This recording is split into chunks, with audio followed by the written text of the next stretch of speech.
Assalamualaikum warahmatullahi wabarakatuh.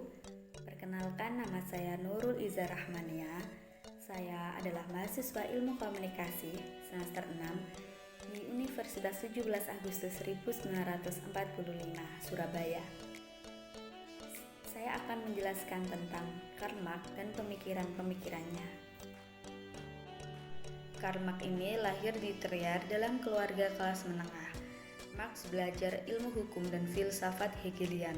Karena publikasi politiknya, Marx menjadi tak bernegara dan hidup dalam pengasingan di kota London, di mana ia tetap mengembangkan pemikirannya dalam kolaborasi dengan pemikir asal Jerman, Friedrich Engels, dan menerbitkan tulisan-tulisannya.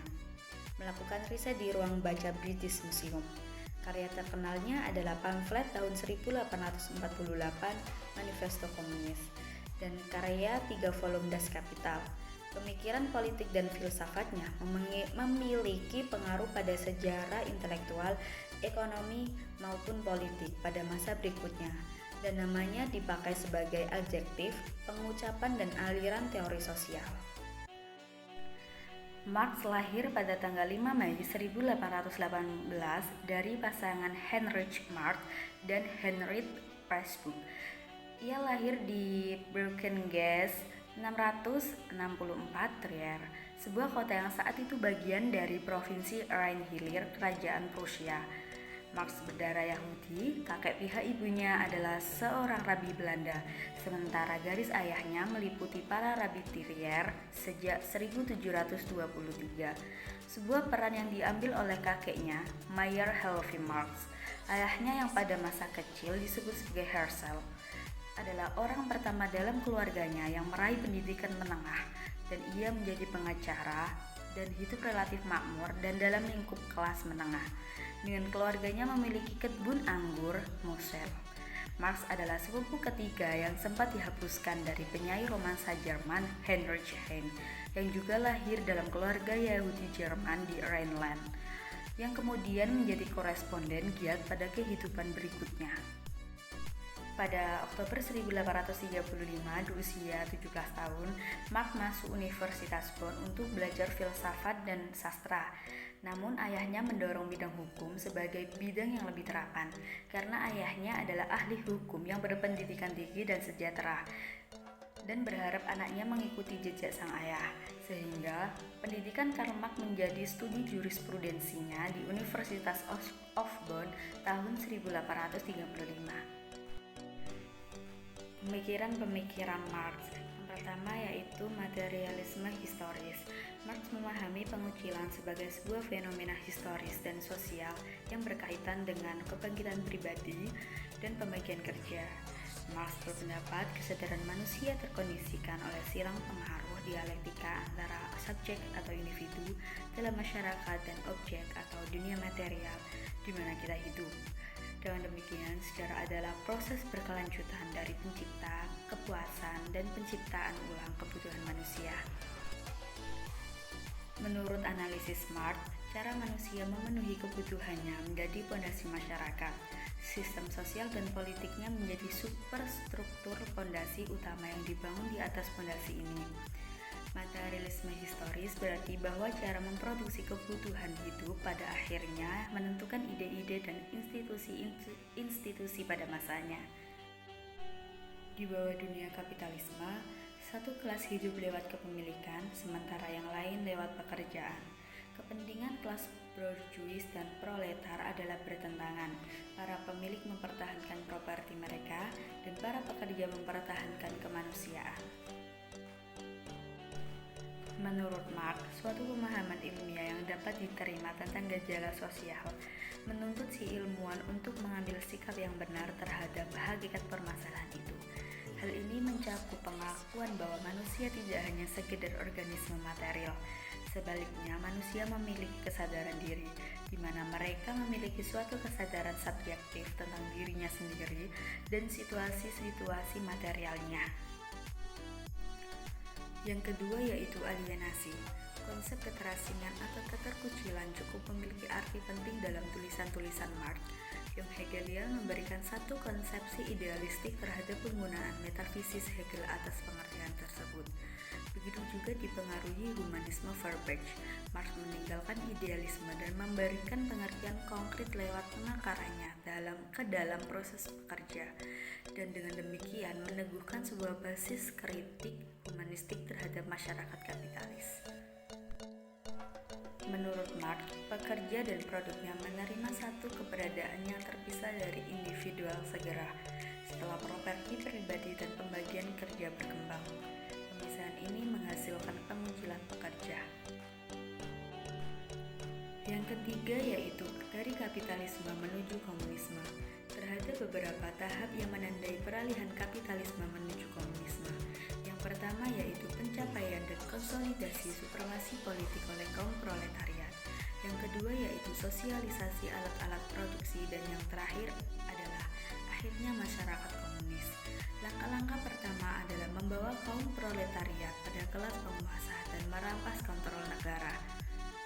Pemerintahan oleh proletar harus menggantikan pemerintahan borjuis. Marx menyamakan negara dengan pemerintah. Ia memandangnya sebagai instrumen yang digunakan oleh kelas dominan untuk mencapai tujuannya.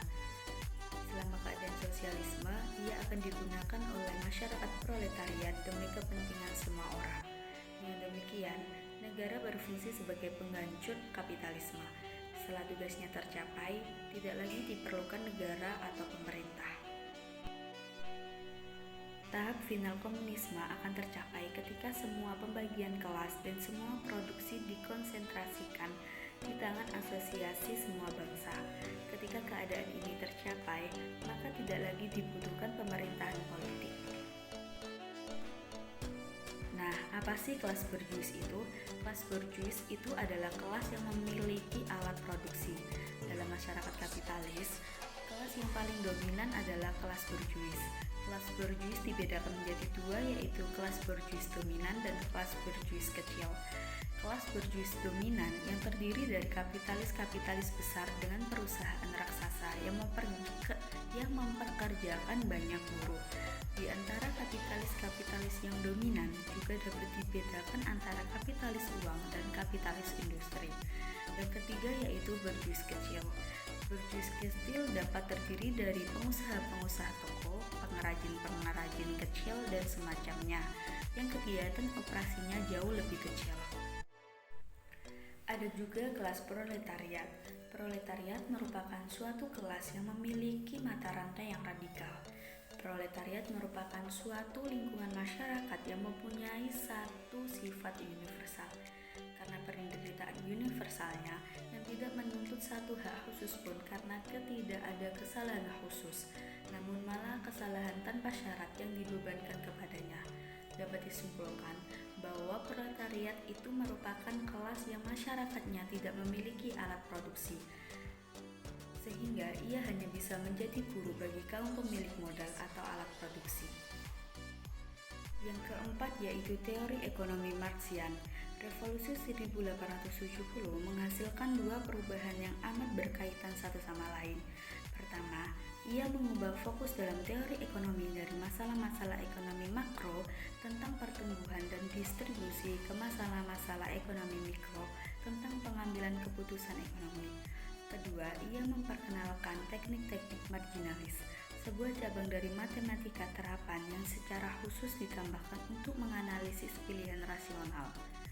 Ajaran tentang nilai lebih dari atas 4 subteori, teori tentang pekerjaan, teori tentang nilai tenaga kerja, teori tentang nilai lebih, dan teori tentang laba. Nilai pakai adalah nilai barang yang diukur dari kegunaan untuk memenuhi kebutuhan tertentu, sedangkan nilai tukar adalah nilai barang kalau dijual belikan di pasar. Marx berpendapat bahwa waktu kerja sosial yang perlu, maksudnya waktu rata-rata yang diperlukan dalam sebuah masyarakat dengan kepandaian kerja tertentu untuk membuat barang itu. Teori-teori Marx tentang masyarakat, ekonomi, dan politik yang secara kolektif dimengerti sebagai Marxisme menyatakan bahwa umat manusia berkembang melalui perjuangan kelas. Dalam kapitalisme, manifest itu sendiri berada dalam konflik antara kelas pemerintahan, dikenal sebagai kelas borjuis, yang mengendalikan alat produksi, dan kelas buruh, dikenal sebagai kelas proletariat, yang dapat diperalat dengan menjual tenaga buruh mereka sebagai balasan untuk upah. Memajukan kesepakatan kritikal yang dikenal sebagai materialisme sejarah. Marx memprediksi bahwa seperti sistem sosioekonomi sebelumnya, kapitalisme memproduksi ketegangan internal yang akan berujung pada penghancuran diri dan digantikan oleh sistem baru, sosialisme. Marx dianggap sebagai salah satu tokoh paling berpengaruh dalam sejarah manusia, dan karyanya dipuji sekaligus dikritik. Karyanya dalam ekonomi menjadi dasar bagi sebagian besar pemahaman tenaga kerja pada saat ini dan hubungannya dengan modal dan kemudian pemikiran ekonomi. Beberapa intelektual, serikat buruh, seniman, dan partai politik di seluruh dunia dipengaruhi oleh Karl Marx. Dengan beberapa pihak memodifikasi atau mengadaptasi gagasan-gagasan Marx. Marx biasanya disebut sebagai salah satu arsitek utama dari ilmu sosial modern. Nah, inti dari pemikiran Marx yaitu, sejak awal Karl Marx ingin dilihat sebagai ilmuwan bukan filsuf. Pemikirannya dilandasi oleh analisanya mengenai kerja. Manusia adalah hewan yang memproduksi dirinya sendiri. Marx kemudian mencetuskan nilai tambah yang menyatakan bahwa manusia bisa menghasilkan nilai yang lebih dari apa yang dibutuhkannya sendiri. Selisih itu diambil oleh seorang kapitalis, yakni dengan memberikan bayaran yang lebih rendah daripada nilai yang dihasilkan oleh karyawan itu. Melalui cara inilah seorang kapitalis mendapatkan laba. Dinamika intelektual dalam problem filosofis dalam pengertian Karl Marx bukan sekedar untuk memahami dunia, tetapi untuk mengubahnya. Dalam hal ini, doktrin yang ditawarkan memiliki efek yang mengejutkan pada jalannya sejarah. Karl Marx hidup di era ketimpangan ekonomi yang ditimbulkan oleh cara produksi. Dia melihat fase yang paling tidak manusiawi dari revolusi industri, sehingga muncul utopi sosialis yang didambakan, meskipun sampai hari ini belum mewujud. Terima kasih. Sekian penjelasan dari saya. Wassalamualaikum warahmatullahi wabarakatuh.